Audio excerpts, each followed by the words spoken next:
warahmatullahi wabarakatuh. Perkenalkan, nama saya Suhanti dari Prodi Pendidikan Fisika Universitas Mataram. Jadi bagaimana kabarnya adik-adik semua? Ya, semoga kita semua selalu dalam keadaan sehat. Nah, meskipun kondisi saat ini yang masih mengharuskan kita untuk tetap belajar di rumah, saya berharap adik-adik tetap semangat untuk belajar dan tetap menjaga kesehatan masing-masing. Selain itu, kita juga sama-sama berdoa agar situasi saat ini cepat membaik sehingga kita bisa melanjutkan pembelajaran secara normal. Nah, sebelum masuk ke pembelajaran, silahkan adik-adik bisa menyiapkan alat tulisnya terlebih dahulu agar bisa mencatat poin-poin penting dalam pembelajaran kita kali ini. Bagaimana? Jika sudah siap, kita langsung saja mulai pembelajaran kita.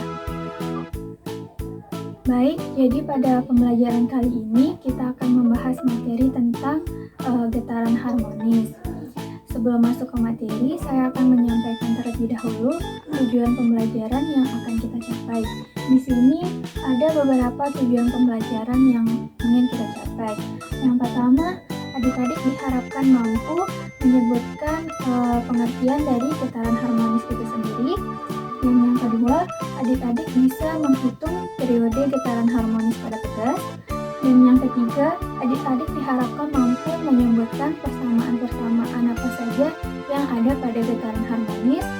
Dan yang keempat, adik-adik bisa menyebutkan contoh-contoh penerapan getaran harmonis pada pegas yang bisa kita jumpai pada kehidupan sehari-hari. Dan yang terakhir, kita akan melakukan percobaan untuk menghitung konstanta pegas ya. Jadi itulah tujuan pembelajaran kita kali ini. Langsung saja. Jadi untuk materi pertama kita akan membahas tentang pengertian dari getaran harmonis. Getaran harmonis ini biasanya disebut juga dengan getaran harmonis sederhana atau disingkat dengan GHS. Nah, di sini kalau adik-adik bertanya, Bu, apa sih itu getaran? Nah, jadi getaran itu merupakan gerak bolak-balik secara periodik yang melalui titik setimbangnya. Kalau begitu, bagaimana dengan gerak periodik, Bu? Nah, sedangkan untuk gerak periodik itu merupakan gerakan yang terjadi secara berulang-ulang dalam selang waktu yang sama.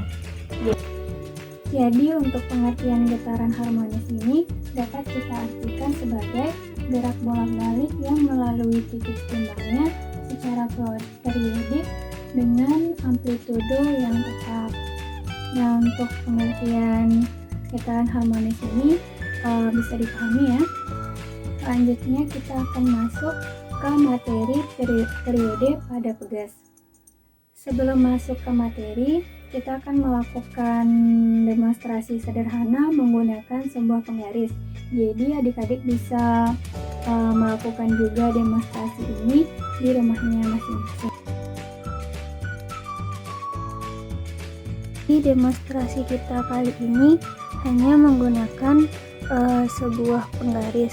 Kemudian kita letakkan di atas meja seperti ini. Kemudian kita tarik ke bawah dan kita lepaskan seperti ini. Nah, jadi penggaris tersebut mengalami getaran. Saya ingin bertanya terkait dengan video tadi. Setelah penggaris ditarik kemudian kita lepaskan, adik-adik bisa lihat bahwa penggaris itu mengalami getaran atau dia bergerak bolak-balik. Nah, yang ingin ditanyakan, apa sih yang menyebabkan penggaris itu bisa bergerak bolak-balik?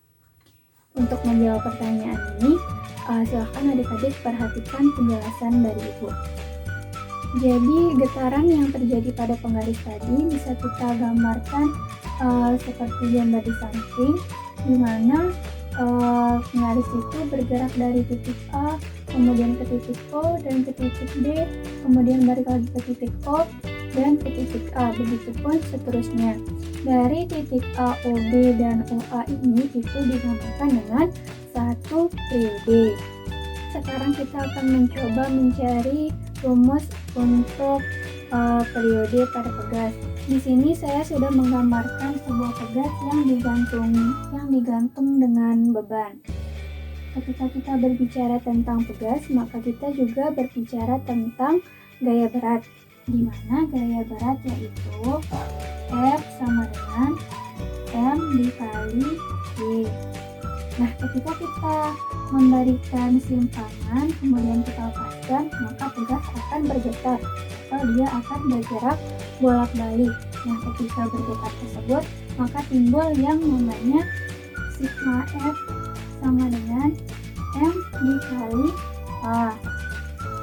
Di sini perlu adik-adik ingat, ketika pegas ini bergetar, ada yang namanya gaya pemulih. Apa sih itu gaya pemulih?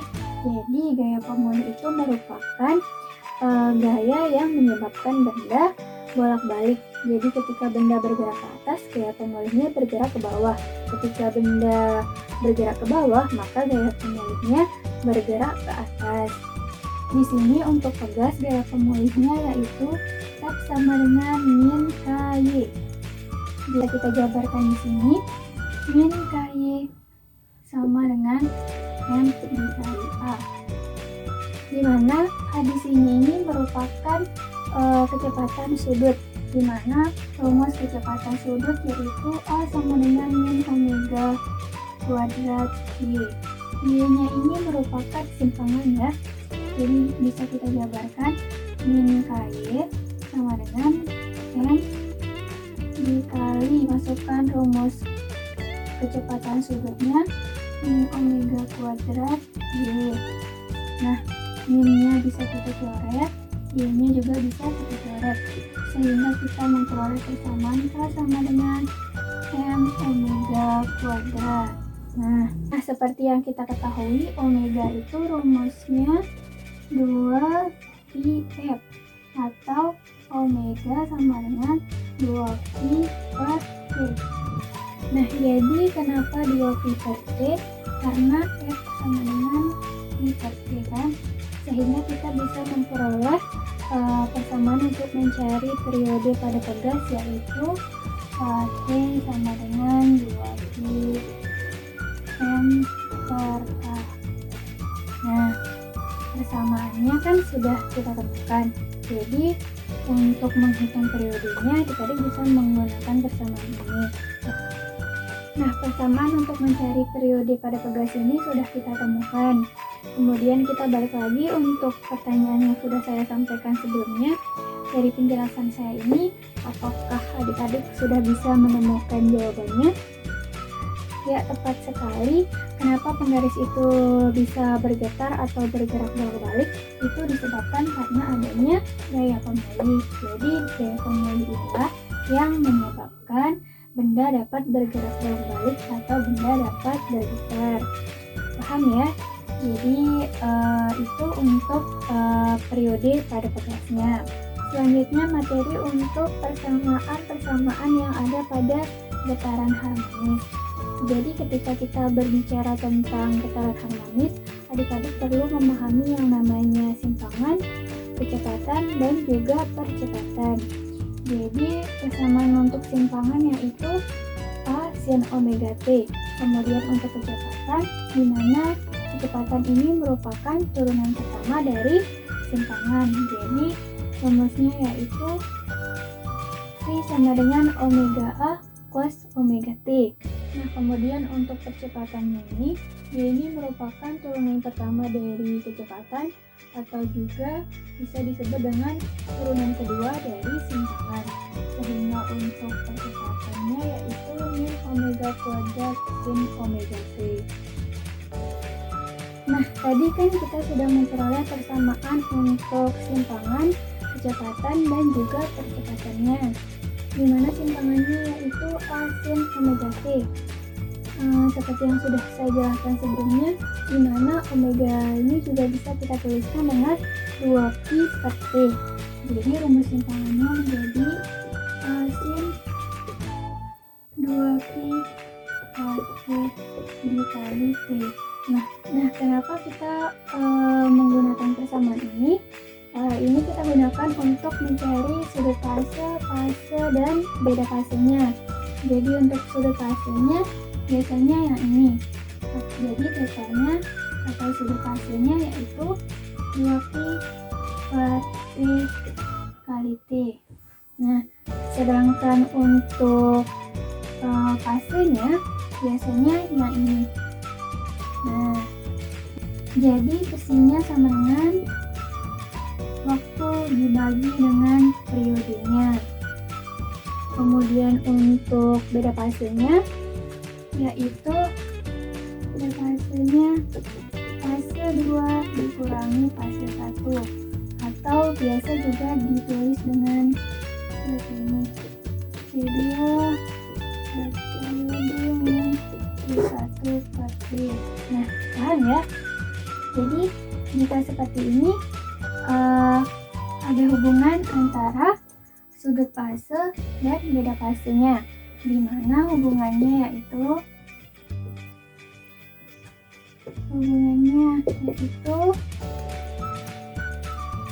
sudut fase sama dengan 2pi dikali besi.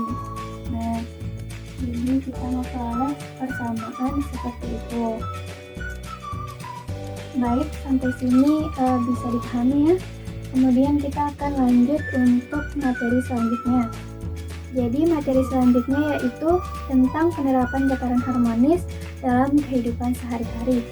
Di sini saya menampilkan 2 contoh, yaitu khususnya getaran harmonis pada pegas, yaitu contohnya pada spring bed dan juga pier motor ya. Bukan hanya 2 ini saja yang bisa kita temui di kehidupan sehari-hari, tetapi tentunya masih banyak lagi contoh penerapannya yang ada di sekitar kita. Mungkin adik-adik nanti bisa cari tahu sendiri apa saja contoh lain dari penerapan dari getaran harmonis ini. Nah, untuk tujuan pembelajaran yang terakhir yaitu tentang melakukan percobaan untuk menghitung konstanta pegas, kita akan lakukan di pertemuan selanjutnya. Untuk pembelajaran kali ini kita cukupkan sampai di sini saja. Sampai bertemu di pertemuan-pertemuan selanjutnya. Semoga materi yang saya sampaikan bisa dipahami dengan baik dan semoga apa yang kita lakukan semuanya bermanfaat. Baik, saya akhiri. Assalamualaikum warahmatullahi wabarakatuh.